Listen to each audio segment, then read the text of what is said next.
ridhonya untuk kita sekalian. Amin. Bapak Ibu sekalian, kajiannya selama 43 menit, tadi saya hitung 43 menit dengan nuansa yang sangat sejuk tapi dalam.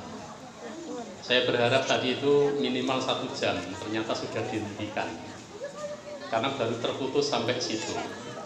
Baru ungkapan kemudian mestinya mengungkap bahwa ini tala Ibrahim ini dan seterusnya butuh waktu 2 jam lagi.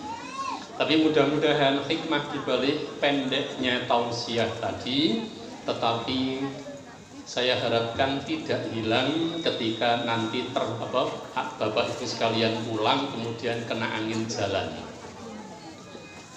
Ya, mudah-mudahan tidak hilang.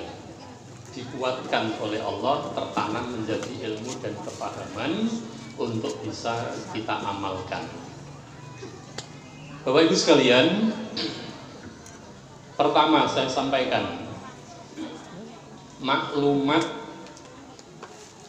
tentang 1, 8, 9,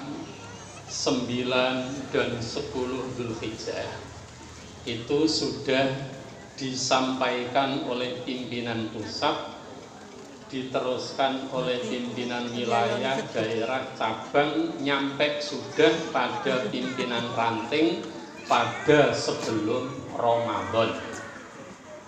Jelas ya? Sudah. Maklumat itu tidak ada perubahan. Ya? Maklumat itu tidak ada perubahan. Maka tidak perlu lagi kemudian bertanya, sesuk poso Arafah tanggal piro? Ya tanggal 9 Dzulhijjah. Idul Adha kapan? Ya tetap tanggal 10 Dzulhijjah. Mboten niku sing kula maksud, panjenengan pun paham kabeh. Kranten wonten pengumuman hasil sidang isbat menika kula suwun saestu warga Muhammadiyah tidak perlu kemudian bingung lagi. Jelas Pak nggih? Yang kita ikuti apa? Maklumat pimpinan pusat yang sudah diedarkan berdasarkan perhitungan berdasarkan hisab, 1 paket dengan 1 Ramadan, 1 Syawal, 1 Dzulhijjah, 8, 9, 10 Dzulhijjah itu sudah diumumkan sebelum datangnya Ramadan. Maka penyelenggaraan atau setidaknya mengawali ibadah dengan puasa Arafah itu mboten lajeng panjenengan perlu bingung malih. Lah nek ana perbedaan berarti tanggale loro, mboten usah. Sing kita gawe niku sing edaran maklumat pimpinan pusat. Nggih. 9 Dzulhijjah tanggal dina napa Pak? Loh, Pak Mudofar. 9 Dzulhijjah dina napa Pak Mudofar? Jumat. Pak Mudofar wis melok Sabtu Pak Mudofar. Tak elingno malih Pak Mudofar. 9 Dzulhijjah yang sudah dimaklumatkan oleh pimpinan pusat niku dina Jumat. 10 Dzulhijjah Sabtu. Poso Arafah dina Jumat, riyayane dina Sabtu. Dene wong liya ora usah ngurus wong liya. Bapak-bapak engko nang terus bingung, piye khotib sing pun panjenengan catok. Nah, niku ngerti dhewe. Nek kira-kira ragu jenengan ilingno, Pak pun lali nggih. Riyayane dhewek dina Sabtu ora dina Ahad. Lho. Medun. Medun sik nak iki. Sampun nggih? Nah, lajeng berikutnya terkait juga dengan itu, mohon ranting mempersiapkan, mengkoordinasikan dengan matang untuk terselenggaranya kegiatan sholat Id sampai pada pelaksanaan kurban yang sudah dimulai oleh pimpinan Majelis Tabligh Pimpinan Daerah Muhammadiyah mengedarkan list tentang data khotib yang akan mengisi khutbah pada pelaksanaan sholat Id se-daerah Lamongan. Maka saya berharap, tadi malam sudah saya lihat Majelis Tabligh cabang Sekarang juga sudah mengedarkan list, tapi yang menjawab baru ada 3. Mohon kemudian untuk segera dijawab oleh masing-masing pimpinan ranting agar Majelis Tabligh cabang sudah punya data untuk diinformasikan kepada Majelis Tabligh Pimpinan Daerah. Pun mau coba nggih? Share-sharean data Majelis Tabligh niku nggih. Terakhir sing kula waca niku sing isi Pak Muafik ranting Kebalan. Terus sampai niku dereng buka malih kula.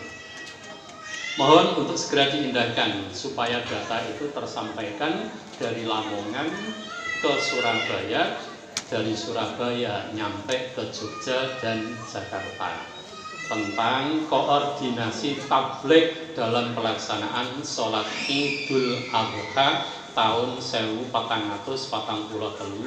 Hijriah. Menyusul kemudian tidak kalah pentingnya lewat Lazismu juga kemudian mengedarkan list tentang jumlah korban.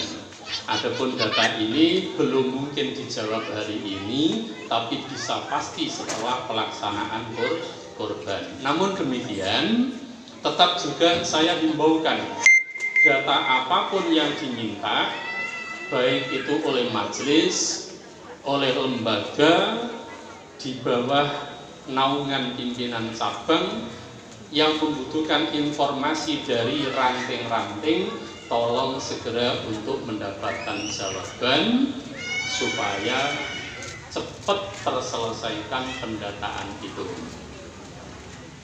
Jangan dipandang malah orang pimpinan cabang, orang pimpinan ranting sing njaluk kok majelis wae kok mboten saged panjenengan sikapi kalih mekaten sebab majelis ataukah lembaga itu juga kaki tangan dari pimpinan persyarikatan dalam urusan yang sudah diamanatkan. Kalau urusan dakwah, majelis tabligh, jangan dipandang majelis wae kok ora pimpinane. Data yang Anda berikan kepada majelis itu juga data yang dibutuhkan oleh pimpinan persyarikatan di tingkat masing-masing.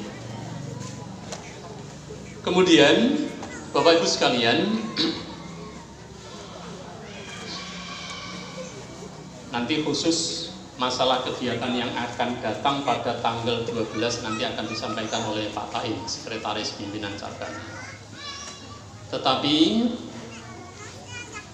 saya sambung dengan persoalan yang kemudian seperti biasanya setiap kali kita ketemu dengan momen Dzulhijjah, maka kemudian bacaan yang kita dapatkan beraneka sumber.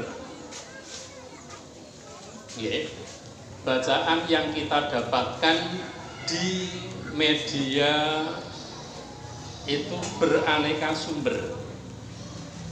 Kemudian yang muncul banyak khilafiyah. Karena bacaannya itu kemudian seperti itu, lantas biasanya kemudian menjadikan Bapak Ibu itu rada oleng. Iki melok sing ndi ngoten nggih. Maka saya sarankan dalam persoalan kula panjenengan sedaya menika beribadah nggih niki kula panjenengan sedaya menika punya perwakilan yang sudah ditunjuk oleh pimpinan persyarikatan untuk khusus menangani dalam hal itu. Inggih menika majelis tarjih. Nah, segala keputusan tentang hukum, segala keputusan tentang kaifiyat ataukah tentang hal-hal lain yang berkaitan dengan ibadah, kula panjenengan sedaya menika sampun dipun pandu dengan keputusan-keputusan yang sudah diterbitkan oleh majelis tarjih pimpinan pusat. Nek panjenengan maca ten HPT mboten ketemu, ora ono Pak nang kono. Nah, tidak cukup berhenti di situ. Maka kemudian ada panduan-panduan lain seperti tanya jawab. Tanya jawab niku bukune pinten, gak ketemu nang buku siji goleki nang buku nang loro. Gak ketemu buku loro golek ana ketemu buku telu. Gak ketemu buku telu buku papat, gak ketemu buku papat buku 5. Nek gak salah sakniki bukune pun 9 kan gak salah. Insya Allah, maka kula panjenengan sedaya menika lajeng boten oleng ketika harus melihat napa niki perbedaan pandangan dalam hal memahami dalil-dalil, khususnya ketika memahami hadis yang berkaitan dengan tatanan ibadah. Coba mawon mengawali satu Dzulhijjah. Niki terus nalikane maca kanggone sing arepe kurban aja ketok kuku. Aja kok potong rambut. Ngono wae sing mahani pun beda-beda. Pak Haji Muhammad ini nate ape gelutan karo gurune nih Pak Haji Muhammad niki. Mung gara-gara niku. Nggih. Malih. Nggih. Kula maca nggih ten keluarga kula piyambak niku omong saiki ana anyar. Apa anyare niku? Poso Dzulhijjah. Nah, mergo napa maca niku wau sebagian sing diaturaken niku tapi boten dikupas. Ketika menerjemahkan wal fajri wa layalin asyr. Terus digandengno kalian hadis Nabi utawa utamane amal niku nalikane 10 dina bulan Dzulhijjah tanggal 1 sampai tanggal 10. Sing sahabat niku takon. Nabi napa niku uga sekalah kali niku nilaine jihad. Jare Nabi nggih kejaba jihad fisabilillah sing metu omah ora balik wonge kalih balik jenenge. Nek nalika niku terus ana poso sembarang kalih terus ana sing menfatwakan poso Dzulhijjah. Nek ngaten iki terus kula panjenengan sedaya menika rada bingung, kula sarankan. Dalam hal-hal sing seperti niki monggo nek ten omah panjenengan itu bergaulah dengan para mubaligh yang ada di tingkat ranting masing-masing dan pimpinan ranting serta mubaligh ranting bertanggung jawab sepenuhnya kalian tatanan ibadah yang dilaksanakan oleh warga Muhammadiyah di rantingnya. Rantingnya aja dicolok. Nek ono selesaikan diwacakno napa sing pun wonten sebagai panduan beribadahnya warga Muhammadiyah. Kalau kinten niku sing perlu kula aturaken nggih ta, dhewek niki karo pimpinan pusat niku pun ditata dalam segala halnya sampai kemudian supaya ibadah niki cocok bener niku majelis tarjih diberikan wewenang khusus untuk memberikan bimbingan lewat keputusan-keputusannya. Kalau belum dibukukan dalam sebuah himpunan keputusan majelis tarjih, itu ada dikemas dalam tanya jawab sing bukune niki pan gak salah sakniki pun sampai 9. Kinten niku sing kula aturaken muga-muga Dzulhijjah pada tahun ini sageta kula panjenengan sedaya lakukan dengan sempurna. Di tengah sedikit ada kekhawatiran karena ada PMK. Tapi mboten usah ragu nggih. PMK pokoknya ngeten mawon kuncine. Sing ngarepe tuku sapi, tuku wedhus golek sing sehat pun beres. Soal sing gorok wis mboten wonten aturan kaya winginane sing gorok kudu ngene mboten wonten. Pokoke memenuhi syarat sebagai seorang penyembelih. Ngerti hukume wong nyembelih mboten mawon pun. Dalam artian sing kaya winginane ora oleh kumpul wong akeh-akeh barang mboten wonten pun insyaallah nggih. Muga-muga. Dan tidak kalah pentingnya kula akhiri nggih. Berkorban itu sesungguhnya mengajarkan dumateng kula lan panjenengan sedaya untuk memiliki sifat berkorban seperti yang sudah dituturkan dening Pak sinten niku? Pak Dhofir, Farid Dhofir.